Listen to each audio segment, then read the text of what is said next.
तुलसीदास जी के चरण कमल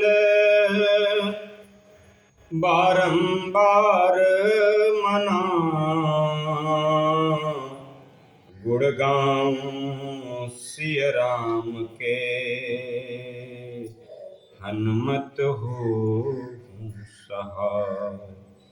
लेत सदा सुधि दीन की शरण दया के धाम। जननी जनक जय राम के मेरे सीताराम। मेरे सीताराम। श्री गणेशाय नमः। सद्गुरु चरण कमले नमः। आइए, आज मैं एक अद्भुत कथा आपको सुना रहा हूं। यह कथा सुनने मात्र से अश्वमेध यज्ञों का फल मिलता है।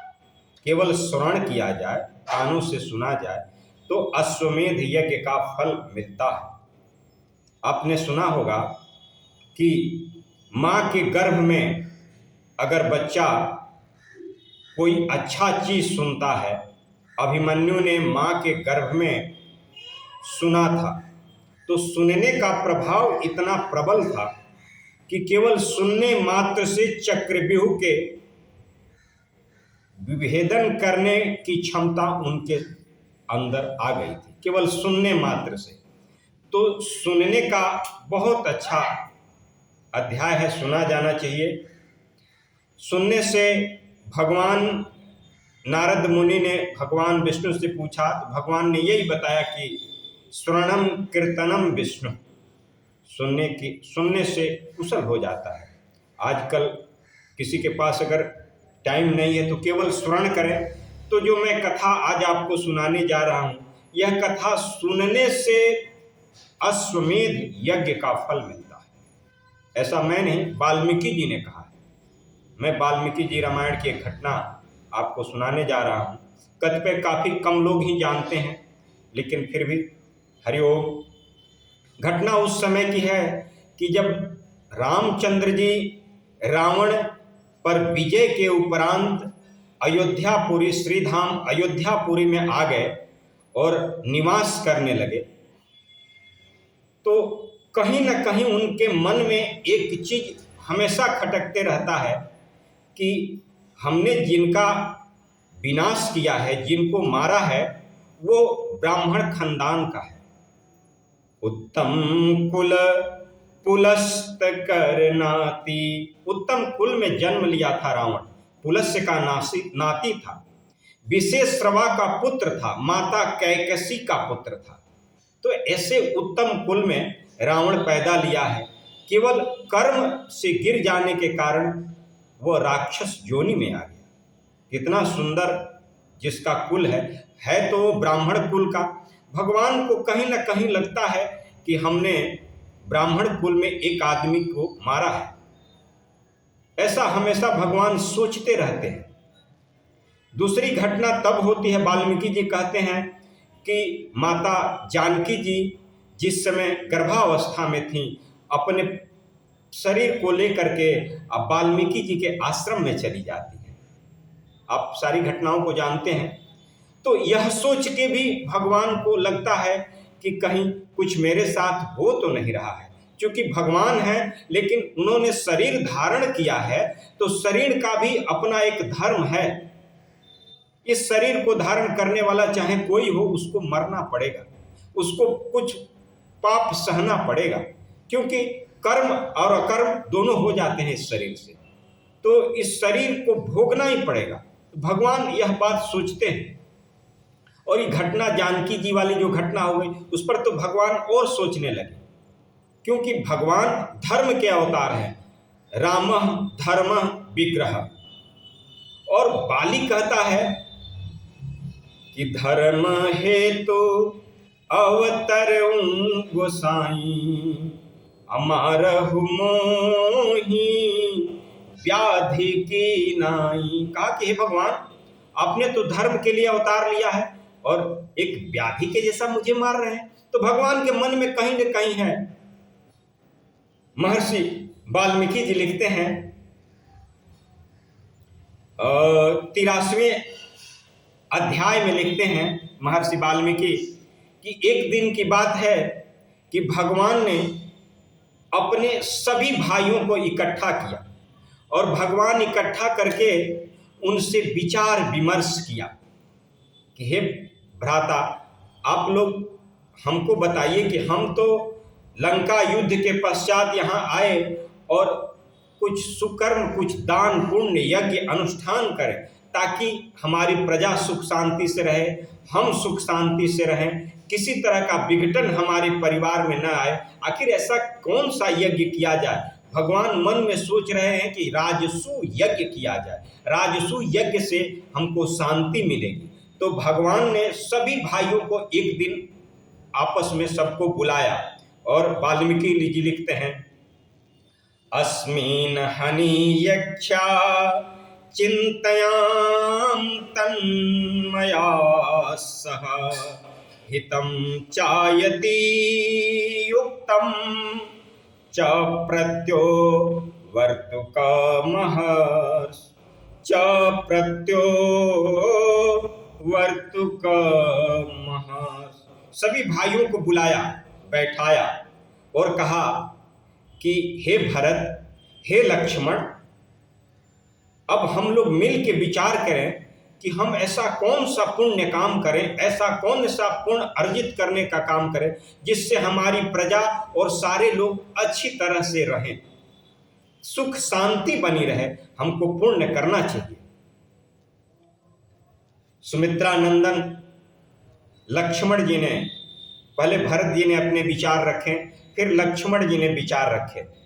लक्ष्मण जी ने कहा कि हे नरेश्वर, हे नारायण, हे भगवान, मेरे विचार से एक यज्ञ है जो हमेशा कल्याण करता है, सुख शांति लाता है, समृद्धि का वर्धन करता है, गुणों को प्रतिष्ठित करता है, ज्ञान देता है। वह यज्ञ है अश्वमेध यज्ञ। लक्ष्मण जी ने कहा अश्वमेधो महायज्ञ पावनः सर्व पाप पनाननम पावनम अस्तो दुर्धसो रोचताम रघुनंदनम। हे रघुनंदन, अगर आपको अच्छा लगे तो सबसे सुंदर अश्वमेध यज्ञ है। अगर आप उसको करें तो उससे सुख शांति समृद्धि ज्ञान और प्रभुत्व का विकास होता है। ऐसे यज्ञ से भगवान राम ने लक्ष्मण से पूछा, हे सुमित्रा नंदन, तो केवल जो आप यह बात कर रहे हैं इसका कोई प्रमाण है? तो लक्ष्मण जी ने प्रमाण दिया, कहा कि श्रियते ही पुरातम वृषं वासवेषु महात्मनिं ब्रह्म हत्या वृता शोको है में धन्य पाविता है में धन्य पाविता। लखन जी ने राम जी से कहा कि पुराणों में ऐसा वर्णन आता है कि एक बार की बात है कि वृतासुर नामक एक राक्षस भगवान की बड़ी आराधना किया करता था और उस आराधना के बल पर इस तीनों त्रिलोक को हमेशा संकट में डाला करता था, देवताओं को मार दिया करता था, यज्ञों को विनाश कर दिया करता था, धर्म को समाप्त कर दिया करता था। ऐसा पुराणों में एक कथा आती है। अब इस चीज से दुखी होकर सारे देवता ब्रह्मा जी के पास गए कि वृतासुर राक्षस जो है यह सुकर्म में बाधक हो रहा है और सभी कर्मों को विनाश कर दे रहा है। देवताओं ब्रह्मा जी के पास गए और ब्रह्मा जी देवताओं को लेकर महादेव शंभु भोलेनाथ के पास चले गए। भोलेनाथ ने कहा कि भाई इस चीज का तो मैं बता नहीं सकता, चलो भगवान विष्णु के पास चलते हैं। तो सभी लोग विष्णु के पास न जा करके वाल्मीकि जी कहते हैं कि इंद्र के पास चले गए कि भाई स्वर्गाधिपति हैं, पहले इनसे बात की जाए, फिर विष्णु के पास चला जाएगा। तो स्वर्गाधिपति इंद्र के पास गए, इंद्र से बचाया शुचिपति इंद्र। इंद्र ने कहा कि भाई कोई बात नहीं है, मैं वृतासुर को थोड़ी देर में समाप्त कर दूंगा, आप लोग परेशान न होइए, आप लोग आनंद पूर्वक जाइए, मैं यह काम आप लोग का कर दूंगा, देवताओं आप जाइए। देवता सभी चले गए। इंद्र ने अपना वज्र उठाया और वृतासुर के पास पहुंच गए। वृतासुर उस समय यज्ञ कर रहा था, पूजा अनुष्ठान में लिप्त था। तो इंद्र ने वज्र का प्रहार किया और वृतासुर का वहीं खात्मा हो गया, वृतासुर वहीं मारा गया। अब वृतासुर के मर जाने के बाद सारे देवता प्रसन्न हो गए, सुख शांति से रहने लगे। लेकिन घटना यह घटी कि वृतासुर के मारने के कुछ दिन के बाद ही इंद्र का शरीर धीरे धीरे गलने लगा, नीचे से हाथ से यह शरीर गलकर क्षय होने लगा, कट कट के गिरने लगा। अब तो देवताओं को बड़ी चिंता लगी, भाई अब क्या किया जाए, यह तो बड़ी विकट स्थिति आ गई, कैसे इस पाप को खत्म किया जाए, कैसा पाप है। सभी देवताओं ने कहा कि भाई ये इंद्र ही नहीं रहेंगे तो इस स्वर्गाधिपति कौन होगा। सभी लोग देवता इंद्र को साथ लेके बृहस्पति भगवान के पास गए, क्योंकि देवताओं के गुरु बृहस्पति हैं। बृहस्पति के पास गए। बृहस्पति जी ने कहा कि आप सभी भगवान विष्णु के पास जाइए, क्योंकि वही इसका निदान बता सकते हैं। भगवान विष्णु के पास सभी देवता गए, जाकर के आराधना किया विष्णु की। विष्णु जी क्षीर सागर में सोए हुए थे। भगवान विष्णु ने देवताओं से कहा, देवताओं क्या बात है। देवताओं ने कहा कि प्रभु वृतासुर का अंत तो हो गया, लेकिन यह जो इंद्र हैं इनका शरीर गल रहा है, कट रहा है, यह किस तरह का पाप है। भगवान विष्णु ने कहा कि यह तो ब्रह्म हत्या लग गया इंद्र को। चूंकि वृतासुर उस समय पूजा पाठ में लीन था, इसलिए इंद्र ने उसको उसी समय मारा, इसलिए इनको ब्रह्म हत्या लग गया और इनका शरीर धीरे धीरे गल जाएगा और गल करके विनाश को प्राप्त हो जाएंगे। अब तो देवताओं में खलबली मच गई, अब क्या हो। भगवान विष्णु ने कहा कि कोई बात नहीं, इससे घबराने की जरूरत नहीं है, मेरा यत्न कीजिए, मुझे इंद्र पूजा करे, मेरा यज्ञ करे, मेरा नाम ले, तो इस विघ्न से इनकी मुक्ति हो सकती है। कहा कि क्या करना पड़ेगा। तो भगवान विष्णु ने कहा कि अश्वमेध मेरा यज्ञ है, अगर यह इंद्र अश्वमेध यज्ञ करें तो इनको ब्रह्म हत्या के पाप से मुक्ति मिल सकती है। सारे देवताओं के साथ इंद्र अश्वमेध यज्ञ शुरू किए।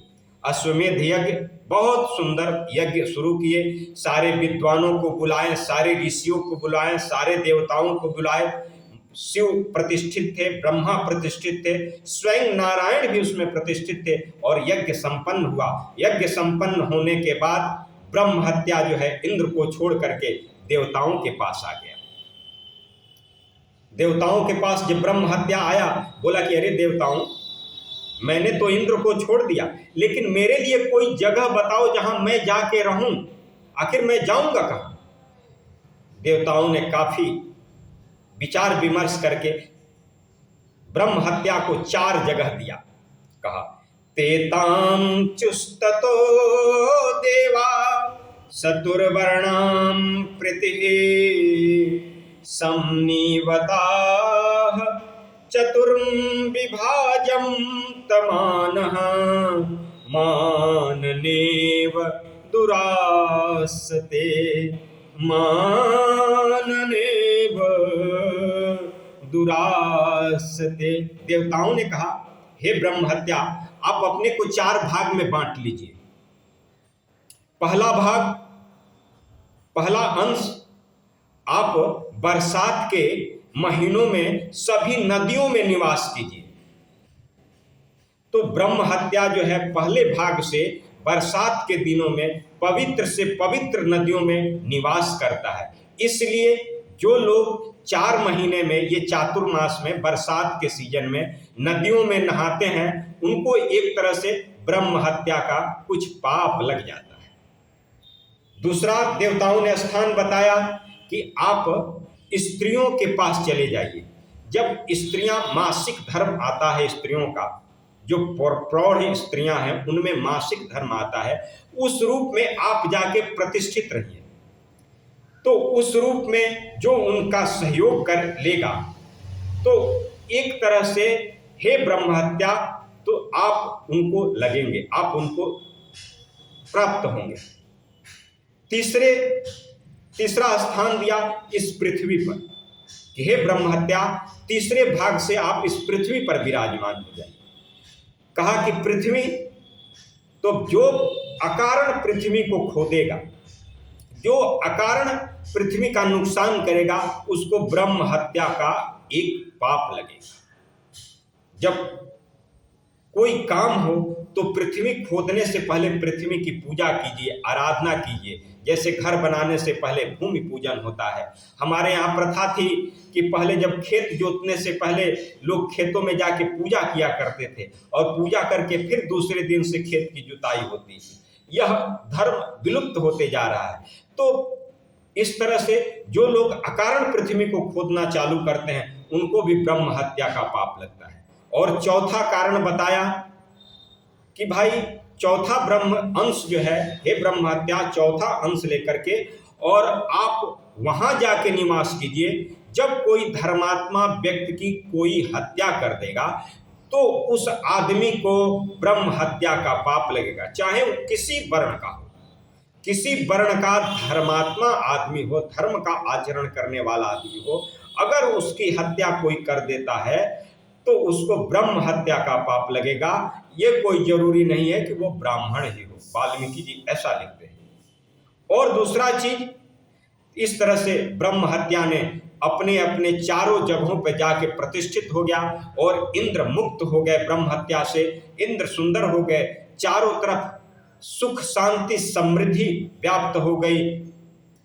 भगवान जब लक्ष्मण जी की ऐसी बात सुने तो भगवान कहे, वाह लक्ष्मण, कितनी सुंदर तुम बात बताए हो, आज से हम अश्वमेध यज्ञ ही करेंगे। और भगवान राम ने सभी भाइयों को लेके, आचार्यों को बुला करके, विद्वान पंडितों को बुला करके, सारे साम्राज्य को इकट्ठा करके और अश्वमेध यज्ञ किया।